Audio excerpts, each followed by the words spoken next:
Hello everyone, জয় জগন্নাথ। আশা করি আপনারা ভালো থাকবেন। আমিও খুব ভালো আছি। আপনাদের জন্য নিয়ে এসেছি একটা ছোলার ডাল, কুমড়ো, আলু, বেগুন দিয়ে তরকারি, খুবই টেস্টি লাগে।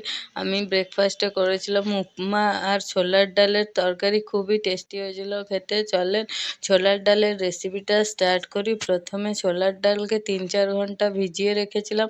প্রেসার কুকারে ছোলার ডালটা দিয়ে দিয়েছি আর সবজি দিয়েছি, বেগুন, আলু, কুমড়ো ভালো করে ধুয়ে পরিষ্কার করে সব প্রেসারে দিয়ে 2 কি 3টে সিটি দিয়ে দিয়েছি।